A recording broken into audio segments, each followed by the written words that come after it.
試食会を始めるんですけれども、今日はもう嬉しすぎて私一晩寝てません。大興奮に遠足前のね、小学生みたいでも興奮しすぎて寝れなかったんですけど、大学時代の同級生が2人助っ人に来てくれました。イエーイ。マカロン食べるのもテンション上がるけど、もう久しぶりに会えるのがもうとにかく嬉しくて嬉しくて。では、はい。冷ましてさ。もう美人からまずね、紹介しましょうね。仏文科の同級生なんですけど、仏文科の花。ね。まだまだね。麗しいお花が来てくれました。あやちゃんです。こんにちは。彼女は、コロナ真っ只中、赴任してきたんです、パリに。ただでさえパリに移住するというのは本当に大変なことで、ね、郵便物届かないし、ネットは繋がらないし、なんと彼女ネットを繋がるのに2ヶ月ちょっとかかりました。一応世界の先進国第6位です、フランス。でもそういうことがしょっちゅうある国なんですが、本当によく頑張りました。で、花の後は、岡先生、私は愛情を込めて、おかまって呼んでますけれども、頭はいい、口が悪い、舌が肥えてるというね。ということで今日は絶対にゲスト出演、テイスティングに来てもらおうっていうふうに思ってたんですけど、仏文科の首席で、フランス政府給費留学生というものすごい狭き門をですね、くぐり抜けて仕上がりになっちゃって、フランス政府から、ね、お金を返せって言われてるんです。返金要請が出た。彼と私の共通点は、お釜が好き、スイーツが好きっていうことぐらいなんですけど、まあとにかくですね、もうインテリな方で。インスタ私いつも見ていて、毎日なんか美味しいもの食べてるんです。よく糖尿病にならないなって思ってるんですけど。予備軍です。予備軍。ということで、今日はまずですね、ブラインドテストというものをしてみようと思いまして、この前にお買い物の映像をご覧いただいたんですが、3点の有名店ですね。マカロンといえばのラデュレ、ピエール・エルメですね。私の中では、カステラで例えると、文明堂と福鞘みたいな。思わないラデュレが文明堂で、エルメが福鞘みたいな。違うか。まあでもなんか二大、そうね、有名だし、有名な、そう。歴史もあるし。歴史もあるし、ほら、優しい。ね、優しい。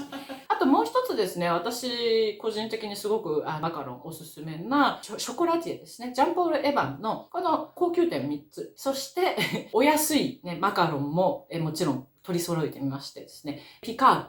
私もピカールのビデオもありますけれども、ピカールとフランプリというですね、モノプリほど有名ではないんですが、もうフランス、パリ、そこら中にあるね、お安いスーパーなんですけど、そこでも買ってみましたので、5種のマカロンですね。すべてバニラ味で味を比較してみよう。ね。ブラインドテストしてみようということで、どれからいきましょう。あやさん、じゃあ選んでください。どうしますかね。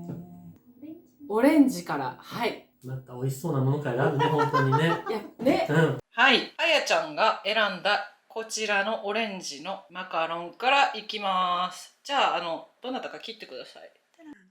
女思いっきりが大事。思いっきりが大事よ。そうだね、確かによ。ザクッと。いいよ。まあ無残だけど。ちなみに岡先生、マカロンは何でできていますか？おかま卵白メレンゲです。はい、メレンゲとお砂糖とアーモンドですね。これ3つ欠かせないですね。マカロンの定義、外側のコックと呼ばれるね、このビスキュイの部分ですね。ここですね。これはメレンゲとアーモンドとお砂糖でできてます。これが外がカリッとしていて中がふわっとしていることが大事です。はい、では。いただきます。いただきます。サクッとしてるね。バニラの。中のバニラもすごい芳醇な感じ。バニラ。だってバニラ粒がちゃんと入ってます。たくさん。サクッとしていて、ガナッシュもたっぷり。ビアンパフュメ。ビアンパフュメ。本当にバニラの味がする。粒見えます？粒これね。コックにもこの外側の皮にもすごいバニラビーンズが入ってるし、中のガナッシュにもたっぷり入ってます。これはしょっぱなから美味しい。美味しい。次はじゃあ岡間先生。はい。選んでください。じゃあもう自分に似合ったちょっとバスエ感が漂ってるね。バスエ感が漂ってるこれ。バスエ感漂ってるね、確かに。干からびた感じが非常にぴったり。なんかね、そう、ちょっとやっぱりアンドゥストリエルよね。工場で作ったっぽい感じがします。はい。切れんかなこの。来たね。あ、来た。あららそもそも粒というものは若干コックにちょっと粒っぽいものが入ってますね。バニラの粒っぽい。ゴミじゃないか。なんか確かに微妙にちょっとつぶつぶってありますが、中にはただの黄色いクリーそうムです。ね、はいちょっと違うね。はいさっきじゃあどうぞのとはねバニラのさ香りがしないよね。そうそもそも最初のさこのね。でも全然違う。違うね。全然違う。違うね。やっぱりこう口に入れた時歯触りがそもそもなんかぐにょんとしてるね。ちょっとチューインガムっぽい。チューインガムっぽい感じ。さっきのはさ、うん表面がサクッとしてて、中にちょっと柔らかいこうメレンゲ生地があって、でまあクリームの質も違うからうんうんね。一口でぷわーっていうね、あったけど、これバニラっていうか、カスタードクリームみたいなやつですね、これね。プリンみたいなやつね。バニラ高級品ですからね、今となってはね。ということでまあ私にはぴったり。この程度がお似合いです。はいちょっと下の方にね。じゃあお次はお次はお嬢。お嬢様。これもまあ形的にね。じゃあ今度はこの黄色でいってみます。はい。どうでしょうか。見かけ的に。でも粒はさっきよりも多い。ね。ゴミって感じじゃないよね。何ちょっとバニラ入ってるかなみたいな感じですね。はい。あ、ちょっと硬いかな。指切んないでね。切った時やっぱ音がな。そうね。どうでしょう。断面が。あ、でもさっきのよりはボロボロってならない。どうだろうか。クリームが食べてみましょうか。食べてみましょう。はい。香りはあ、でもまた違うよ。さっきのとは。こっちのが美味しい。ね。バスへ同士だったら。バスへ対決は断然こっちの方が美味しい。だよね。なんかこう。こっちの方がね、バニラの香りがわしてかるわかる。カスタードじゃない。メレンゲもこっちの方がサクッとしてるよね。ちゃんとマカロンに求められるサクふわっていう歯触りがちゃんと感じられます。普通に美味しいよね。軽やかで。軽やか。やっぱりバニラってごまかし効かないじゃない。侮れない。侮れないね、これね。意外と美味しいよね。これがラデュレだったらどうする？じゃあこのレベルの高そうな2つどっちからいこうか。こっちにしようかな。ちょっと色がね。色がちょっと違うね。プライド高いですみたいな。そうね。これバニラなんだよね。そうです。これもバニラなんですが、岡間先生が選んだのはピンクのこちらですね。ちょっと色が違うということで。はい。濃いめ。これ本当バニラなのかな。間違って買ってたらどうすんの？いやー、違うバニラだよ。でもこれ切りやすい。切りやすい。ボロボロいかないね。やっぱ断面違うわ。切ると違うね。酸素ね、ちゃんと層がわかりますね。綺麗にできてますね。メレンゲのきめも細かく。ね、ほんとメレンゲのきめも細かく。そしてバニラの粒が。てかバニラもなんかいいバニラ使ってますっていう。本当にバニラかなこれ。ちょっとバニラのつぶつぶがとか言っときながら。いやバニラって言ったよ。食べてみよう。バニラでしょ。めちゃめちゃバニラだよねこれ。特にクリームにバニラが入ってる。そうすごい。でも全然違うよ。一番最初に食べたやつよりはちょっと香りはまろやかかな。どうだろう。ちょっと違うね。なんかこれは多分バニラの香りは奥の方にあんまりなくって、クリームにいっぱいバニラが使ってるような感じがする。最初のはほらマカロン生地の方に山のようにバニラ全部がバニラって感じだったね。確かに。してるけどなんか控えめだけど上品だね。でも甘さちょうどいいかも。すごく。軽い。歯触りも軽やかで美味しい。これは上位だな。後でまたね、一番上の方は食べ比べて決めましょう。はい、最後がこちら。はい、どこのでしょうね。色薄い。で、若干平たいかな。さっきのやつはもうちょっとぽっこりしてたけど、これの方が平たい感じ。どうでしょうね。バニラ、コックに、それほどでもっていう感じですかね。はい、お願いします。これは結構ポロポロと。ポロポロってなる？バニラさ、ビーンズがあんまり入ってないよね。まあバニラの味はする。なんかまあまあって感じ。まあまあね。甘い。甘いね。甘いね。コーヒー飲みたくなる。なるね。食感どうですかね。まあ、サクサクはしてるけど、うん中間のふわがもうちょっと欲しいかなという気はするかな。ちょっと甘いね。うんじゃあ並べてみましょうかね。岡先生は、一番好きだったのはね、これです。これ一番最初のやつだよね。一番最初のやつ。私もこれだな。私もこれなんだ。あ、やっぱり、あやっぱり。一番最初に食べたから印象が強いってだけじゃなくて。じゃないよね、うんじゃないよね。だってこのガナッシュ見てくださそうい。なんかねこのガナッシュとうん食感がそ一番良かったのもあるし、あとバニラの香りがやっぱりう。一違番濃うよね厚でした。。インパクトも強かったし、うんバランスも良かったかもしれないな。はいでしょう美味しいです。かわいい。美しい。美しいね。吐きだめにつるです。ほんと、吐きだめにつる。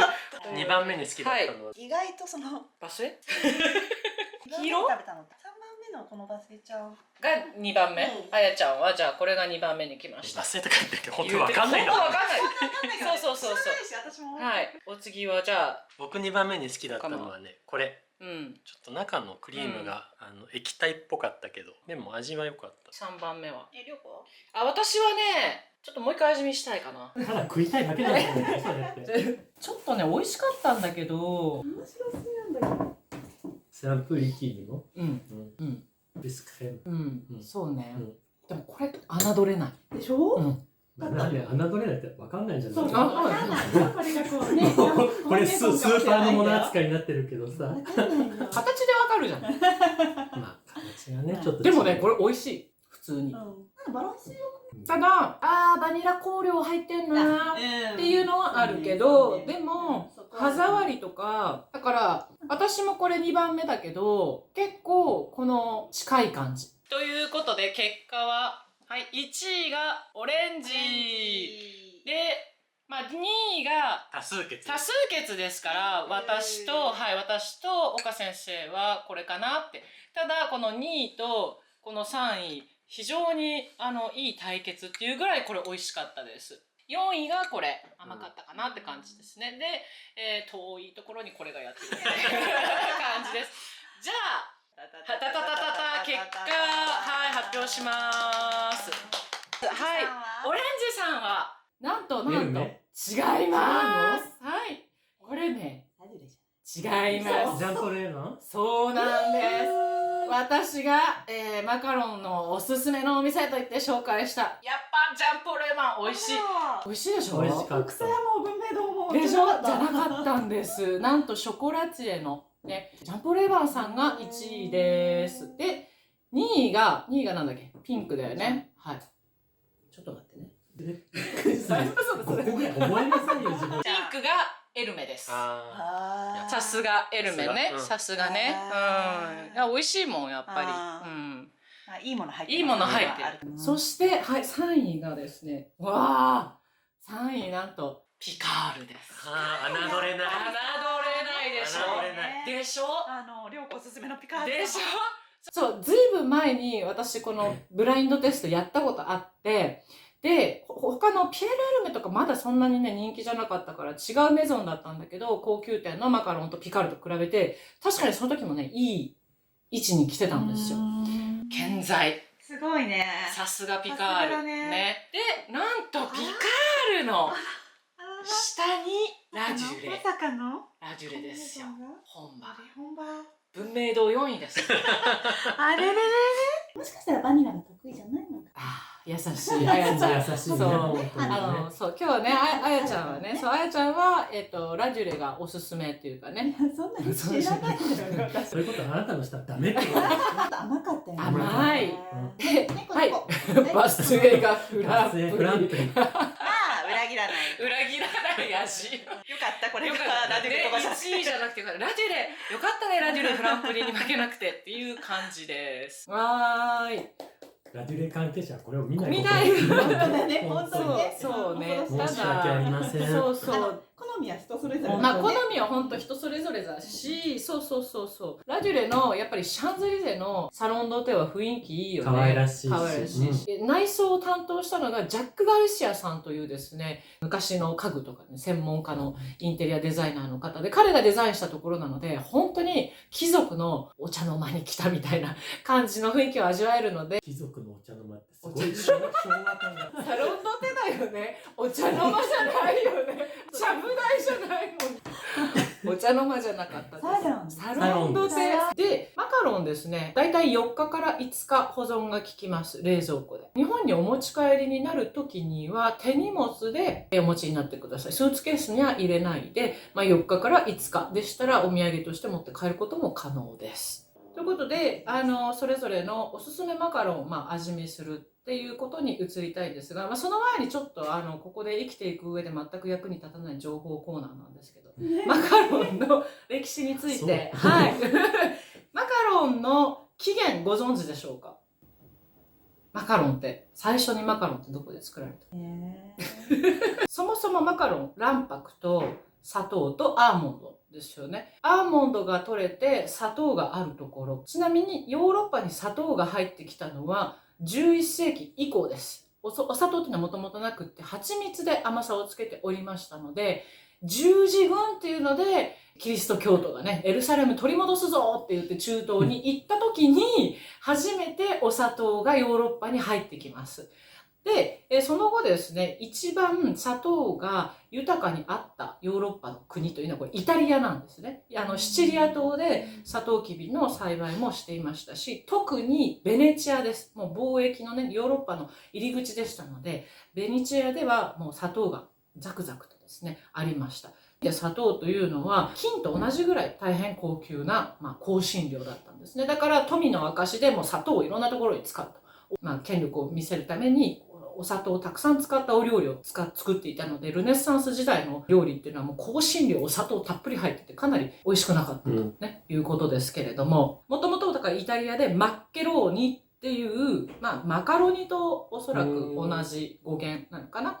なので、丸いお菓子ですね。アーモンドと砂糖と卵白で作ったものっていうのはマッケローニっていうのがあった。で、それを持ってきたのが、カトリーヌ・ド・メディシスというですね、アンリ2世という王様に嫁いできたメディチ家の王妃様ですね。彼女がね、持ってきたものって結構たくさんありまして、フォンジパンね、ギャレット・デ・ロワのフォンジパンとか、アイスクリームも、正確に言うとシャーベットですけれども、だとかいろんなお野菜、果物もですね、彼女は食道楽でしたので、たくさんイタリアから持ってきた。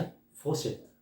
oui, c'est ça, exactement. そう、野蛮なこのフランスにフォークを持ってきたのもこのカトリーヌ・ド・メディシスさんでございます。ね、当時はやっぱりイタリアがもう洗練の骨頂でございまして、フランスはもう野蛮な国でございましたので、もう手づかみでガツガツ食べていたというところにフォークというものを持ってきました。あとこういうほら、ね、襟がね、フレーズと呼ばれるこういうレースの襟をつけてお食事してましたので、ここにこぼさないようにこうやってね、フォークでお食事をされていた。いうことで、カトリーヌ・ド・メディシスさんもそうですし、いろんなね、やっぱり外国から来た奥さん、ね、王妃様がもたらしてくれたものというのはたくさんあるわけなんですね。マカロン、いろんなところに普及しますけれども、いわゆるその当時のマカロンと呼ばれるものは、こういうサンドイッチではなく、ドロドロになってんだけど、こういうですね、サンドイッチ型のものではなくて、ただの丸い焼き菓子だったんですね。アーモンドが入っている焼き菓子。大体、マンシーだとか、アミアン、サンジョン・ド・リューズ。そういったところに有名なマカロンがあるんですけれども、大体ですね、修道院で作られていたんです。修道女たちはお肉食べちゃいけないっていう戒律があって、だけどスイーツは食べてよかった。修道会入ったら。似合ってる。そうそう、似合いそうよ、ああいう修道女。確かに。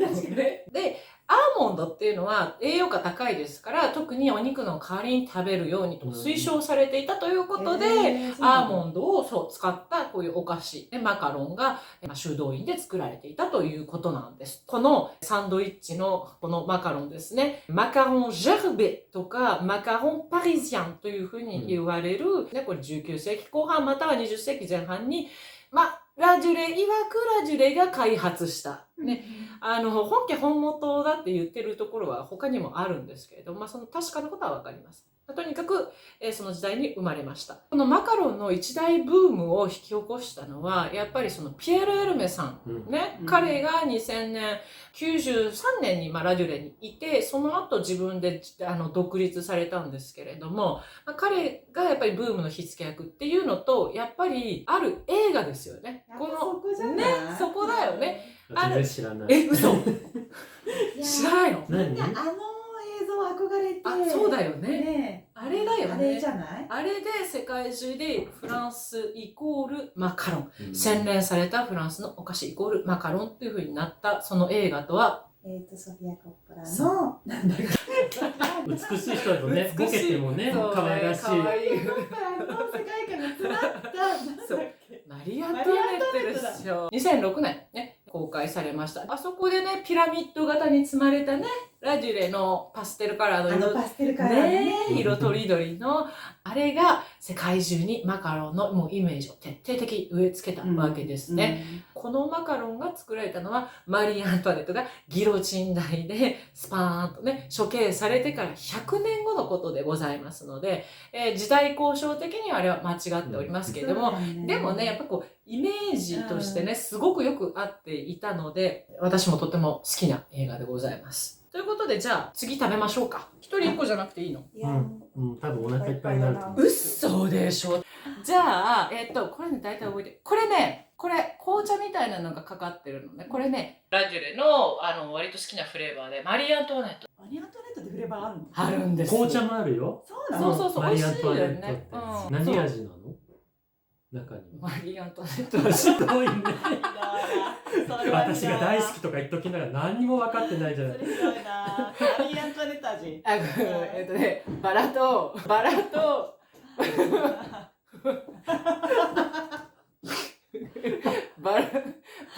入ってるの覚えてる。あ、紅茶。バラとバラと紅紅茶。茶。これがバラのクリーム？紅茶のクリーム。ははーい。どう？香りはもそうだよね。う、ふわふわって感じだよね紅茶の。うん。甘いな。これね、甘好きじゃない。こんなに甘かったっけ？あれなんか前食べた時もっと美味しかった気がするんだけどな。ちょっと甘すぎる。なんか砂糖。そあなたのおすすめはこれでしたう。ね。すみません。どういうことですか？いや、おすすめっていうかさ、まあね。まあネーミングでほら。ネーミングマリー・アントワネット味はこんな感じ。そう。岡先生のおすすめがモガドールです。こちら。モガドール。はい。モガドールはピエール・エルメこれね。ちゃんと一人一個買ってきたんだけど、食べらんない？じゃあこれ1個食べる。一個食べる。一個食べる食べて。好きだから。あやちゃん半分こする。モガドールは何？モガドールはね、パッションフルーツとミルクチョコレート。まあ、美味しい。今ではやっぱりこの組み合わせは、うんいろんなパティスリーとかブランジュリーで普通に、うん。でこの酸っぱいフルーツと甘いミルクチョコレートの組み合わせ売ってるけど、やっぱりエルメさんが考えたこの組み合わせが素晴らしい。そうね。なかなか斬新だよね。パティシエ界のね、ピカソって言われているだけあって、でこう斬新なね。ほら結構パッションフルーツって酸味が強いでしょ。うん。だからそれにこう甘めのミルクチョコレート合わせたのはすごい才能だなと思いましたね。ね。本当にピカソかも。美味しい。綺麗、やっぱ断面、断面綺麗よね。合うね。満足。満足。おかま満足です。はい。やっぱり甘いチョコレートで酸味のきついのがこわかるわかう、る。ね、和らげられて。あ、やっぱ甘さが、バランスがいいよね。本当にパッションの味がバッて飛び込んできて、でその後こうミルクチョコレートの優しい味がして、サクッサクッとそう、サクふわが。サクふわがやっぱり違う。美味しい。あとガナッシュの食感もいいしね。厚みがね、ちょうどいいよね。満足。満足。デリシュ。あとあれですよ。まだあるの？結構お腹いっぱいよ。イスパーン食べないと。イスパーン食べないとね。確かに。そう。パティスリー業界でピカソで言ったらレドマゼル・ダ・ヴィニョンみたいなね。代表作でございます。今日はこれをもちろんね。あやちゃん食べたことない初イスパハンなので、有名だけど食べたことない。バラとフランボワーズとライチです。綺麗ね、断面図ね。食べていい？どうぞ召し上がれ。ババラって感じ。こんなにバラの味がするんだ。でも美味しい。何かが突出しすぎてね、バラは最初に来るんだけど、あとライチもちゃんと最後に感じる。そう最後に感じる。エルメさん、画期的なフレーバーといったらオリーブっていうのもあって、これ興味ない？お腹いっぱい。嘘でしょ？本当に？もうダメ？どうぞ。嘘、食べてよ。エヴァンのも買ってきたのよ。エヴァンの何？エヴァンのフランボワーズチョコレートと、あとピスタチオ。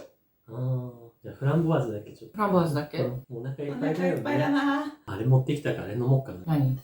スタートベタイン。おじいちゃん。ひどい。私いいよ。私ちょっとお腹いっぱいだよ。本当ショコラノワフランボワーズ。に？exactement。うん。フランボワーズが、フランボワーズの酸味が、ね。うん。結構パンチがあって。パンチがあって、うん。